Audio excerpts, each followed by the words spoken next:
नमस्कार, मनी गुरु देख रहे हैं आप और आपके साथ मैं हूं स्मिता रशाल। पोर्टफोलियो में डाइवर्सिफिकेशन का फायदा सिर्फ बाजार के गिरने पर नहीं मिलता, बल्कि जब मार्केट में रैली आती है तब भी एक अच्छा डाइवर्सिफाइड पोर्टफोलियो ही बेहतर रिटर्न देने में कामयाब रहता है। इसलिए आपको यह जानने की जरूरत है कि डाइवर्सिफाइड पोर्टफोलियो बनाएं कैसे, कौन कौन से फंड पोर्टफोलियो में करें शामिल और किन स्ट्रैटेजी से उतार चढ़ाव में भी आप रह सकते हैं बिल्कुल बेफिक्र। और पिछले एक साल में कौन कौन से वो मौके रहे जो पोर्टफोलियो को मिला काफी ज्यादा बूस्ट। इन सारी बातों को जानेंगे आज के हमारे इस शो में। हमारे साथ हैं वाइज इन्वेस्ट के सीईओ हेमंत रुस्तगी और साथ ही हमारे साथ mutual fund expert Vishwajeet Parashar भी इस वक्त हमारे साथ हैं। आप दोनों का बहुत स्वागत है सर हमारे साथ इस शो पर जुड़ने के लिए।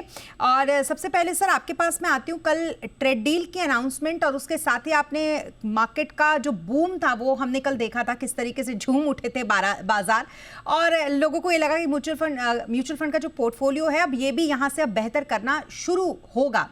सर मुझे एक बात बताइए, जिन लोगों ने अपने पोर्टफोलियो को बहुत बेहतर तरीके से डाइवर्सिफाइड रखा था, क्या उनको अश्योरिटी होती है इस चीज की कि बाजार में चाहे किसी भी तरीके की रैली आ जाए उसका मुनाफा तुरंत मेरे पोर्टफोलियो में आ जाएगा? हेमंत सर। देखिए स्मिता, आपने बहुत ही इंपॉर्टेंट सवाल बात की है आपने, क्योंकि आपने शुरुआत की है वो यूएस और इंडिया की ट्रेड डील।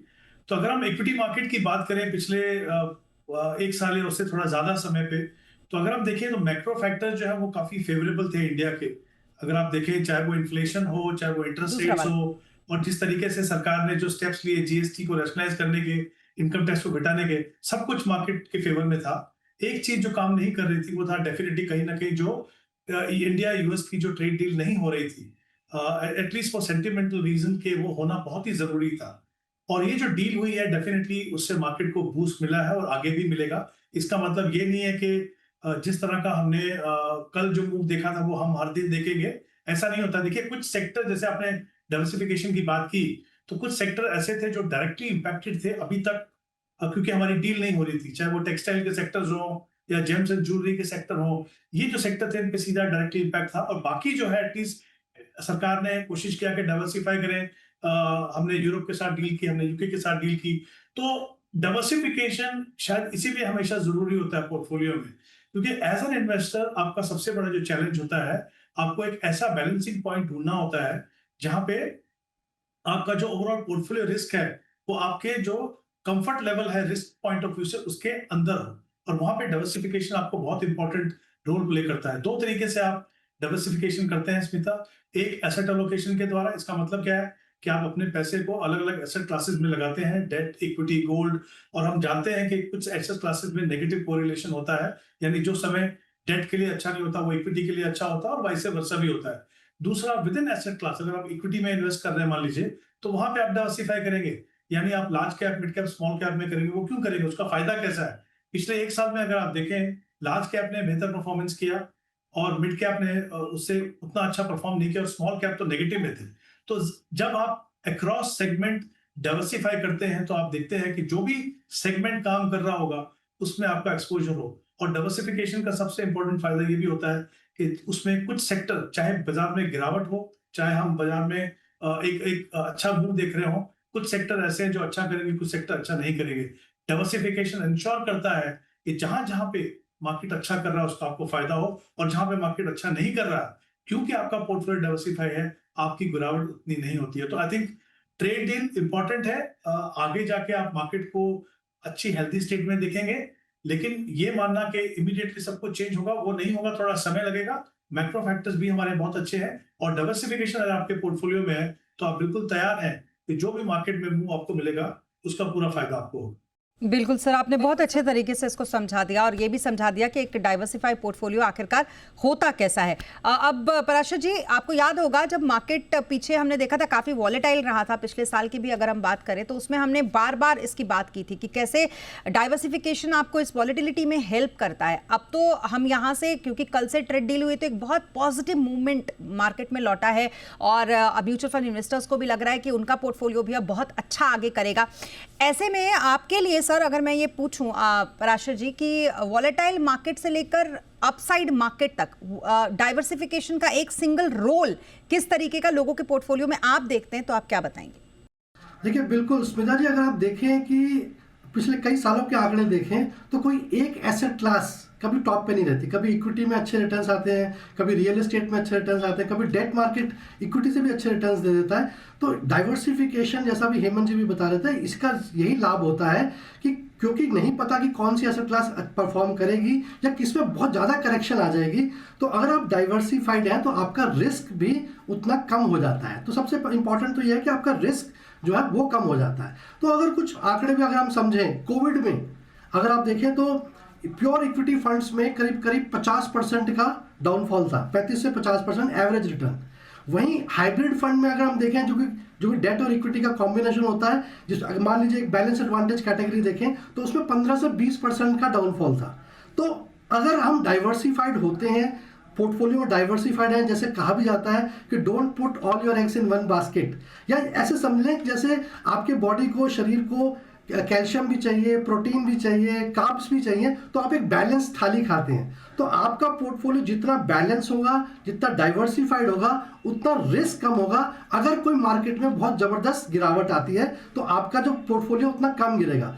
हाँ, अगर बाजार में जब मार्केट ग्रो कर रही है तो हो सकता है कि आपका पोर्टफोलियो उतनी स्पीड से ग्रो ना करे जो प्योर इक्विटी फंड में ग्रो करेगा, लेकिन डाइवर्सिफाइड है तो रिस्क रिवॉर्ड रेशियो के हिसाब से मेरे ख्याल में ये बेस्ट स्ट्रैटेजी है कि अगर आप आपका पोर्टफोलियो जितना डाइवर्सिफाई रखें, हाँ ये भी ध्यान रखें कि ओवर डाइवर्सिफाइड ना हो, तो आपका रिस्क जो है कम रहेगा और रिटर्न्स का पोटेंशियल उतना ही बना रहेगा। क्योंकि जब इक्विटी में, आप इक्विटी में भी निवेशित हैं, आप डेट में भी निवेशित हैं, आप गोल्ड में भी निवेशित हैं, तो कोई ना कोई एसेट क्लास जो अच्छी चल रही होगी वो सारे पोर्टफोलियो को बैलेंस करते हैं। बिल्कुल, और ये आजकल खतरा, डर ज़्यादा रहता है कि लोग ओवर डाइवर्सिफाइड कर लेते हैं अपने पोर्टफोलियो को, और वो तो हमने अक्सर, क्योंकि हमारा आप लोगों के साथ ही हम कॉलर शो करते हैं तो अक्सर आप लोग देखते ही हैं जिसमें पोर्टफोलियो जिस तरीके के वो लोग भेजते हैं। हेमंत सर, एक और चीज़ जो यहाँ पर माइन्यूटली जानना बहुत ज़रूरी है वो ये कि डाइवर्सिफिकेशन बेसिकली हो कैसा, क्योंकि लोगों को ये लगता है कि अलग अलग मार्केट कैप का एक्सपोजर तो ले लिया है। कई बार हम देखते हैं कि एएमसीज एक ही होती हैं, एक ही एएमसी के कई सारे फंड्स उनके पोर्टफोलियो में होते हैं। कई बार हम ये भी देखते हैं कि सेक्टर एक ही लेके बैठे होते हैं। ऐसे में एक परफेक्ट डाइवर्सिफिकेशन अगर आप फंड के लिहाज से कहना चाहें तो क्या होगा वो? आई थिंक ये बहुत ही इंपॉर्टेंट सवाल है श्वेता, आपने जो पूछा मुझे। काफी बार निवेशक जो है कंफ्यूजन होती है उनको कि वो एसेट एलोकेशन और डाइवर्सिफिकेशन के बीच में फर्क नहीं समझते। कभी कभी क्या होता है कि आप अपने पोर्टफोलियो में आपने पैसा लगाया large cap, mid cap, small cap या डिफरेंट कैटेगरीज में, तो आपको लगता है कि आपकी जो है पूरी डाइवर्सिफिकेशन हो गई। जैसा मैंने पहले भी कहा शुरुआत में कि डाइवर्सिफिकेशन के दो पहलू हैं।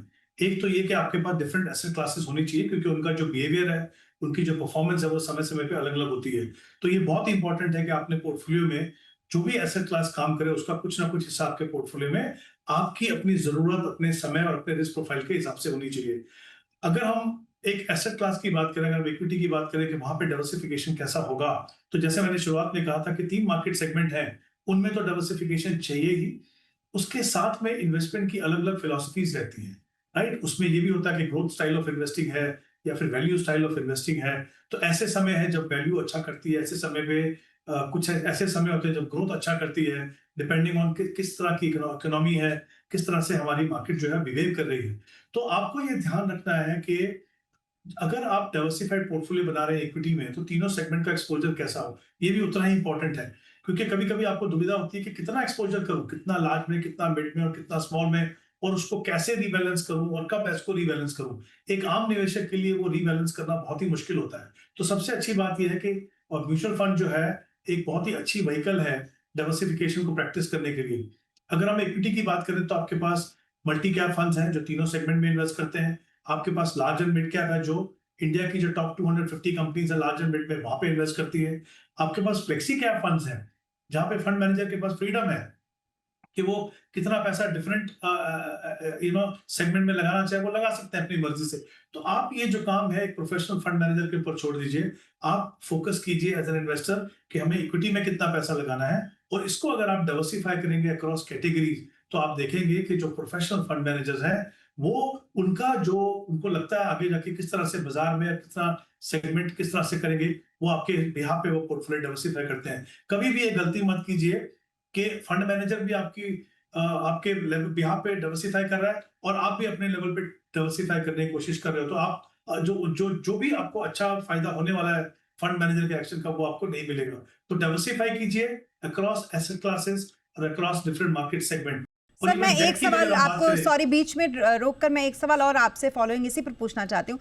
मुझे एक बात ये समझनी है कि इस बार हमने जो ये इतनी वॉलेटिलिटी देखी मार्केट में, इसमें आपने सबसे ज़्यादा कौन से वो लोग थे जिनके पोर्टफोलियो को सबसे ज़्यादा नेगेटिव में जाते हुए देखा है? क्या वो ऐसे लोग थे जिन्होंने एक प्रोफेशनल तरीके से फंड को मैनेज नहीं कर रखा था सर?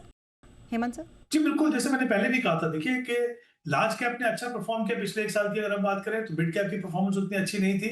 नेगेटिव तो नहीं था एटलीस्ट, लेकिन स्मॉल कैप नेगेटिव में था। तो अगर आप ऐसे निवेशक हैं जिन्हें पिछले 2-3 साल की परफॉर्मेंस देख के अपने पोर्टफोलियो में बहुत ज्यादा स्मॉल कैप में इन्वेस्ट कर दिया, हमने हमेशा कहा है लॉन्ग टर्म इन्वेस्टर के लिए स्मॉल कैप होना जरूरी है, लेकिन प्रोपोर्शन पे ध्यान रखिए। बहुत ज्यादा एग्रेसिव पोर्टफोलियो बनाएंगे तो ऐसे समय में आपको नुकसान होता है। तो कहाँ पे हमने पोर्टफोलियो को अच्छा परफॉर्म करते नहीं देखा, जहां पे बहुत ज्यादा फोकस जो है एग्रेसिव कैटेगरीज में था, जैसे सेक्टर थीमेटिक फंड या फिर स्मॉल कैप फंड्स। जिन निवेशकों ने अच्छे से अपना पोर्टफोलियो एलोकेशन किया, मैं आपको बता सकता हूं ऑन एन एवरेज कि हमें इंप्रेशन ये है कि पिछले साल मार्केट में कुछ हुआ नहीं, बट मैंने ऐसे बहुत सारे पोर्टफोलियो देखे हैं जहां पे रिटर्न 8, 10 या 12% भी रहा है, उससे ज्यादा भी रहा है। तो ऐसा नहीं है कि आपने उस पिछले साल में बाजार में पैसा नहीं बनाया। इनफैक्ट म्यूचुअल फंड इन्वेस्टर ने शायद इक्विटी इन्वेस्टर से ज्यादा पैसा बनाया होगा जो स्टॉक में इन्वेस्ट करते हैं, वहां पे तो काफी सारे पोर्टफोलियो अभी भी नेगेटिव होंगे।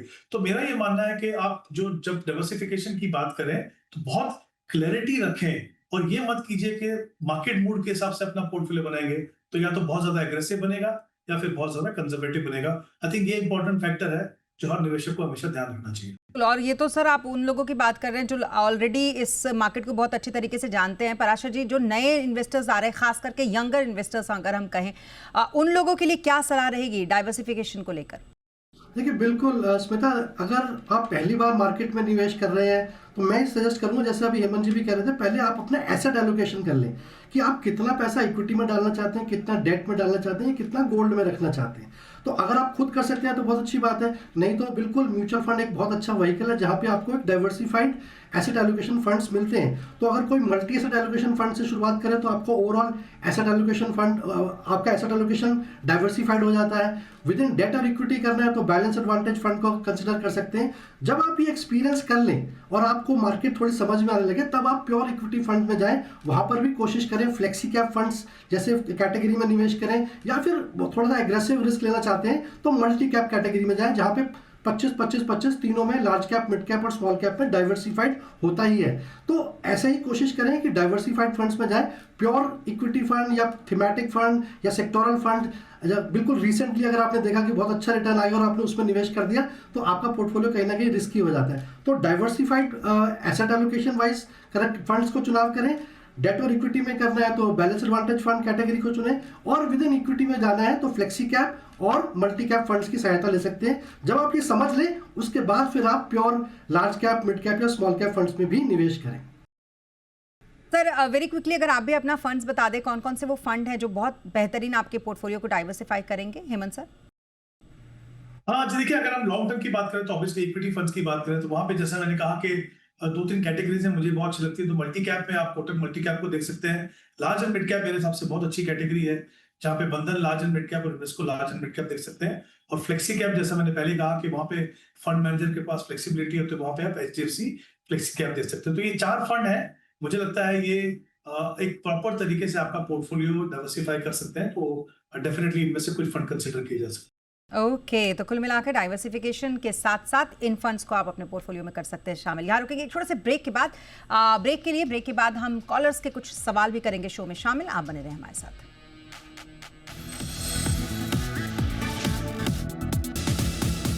और ब्रेक के बाद एक बार फिर आपका स्वागत है, और इस बार हम शो में कुछ कॉलर्स के भी यहाँ पर कुछ मेल के जरिए आए सवाल भी शामिल कर रहे हैं। तो एक सवाल हमारे पास मेल के जरिए आया है विजय कुमार का, उनका सवाल हम इसमें शामिल करते हैं। पराशर जी, मैं चाहूँगी आप इस सवाल को सुने।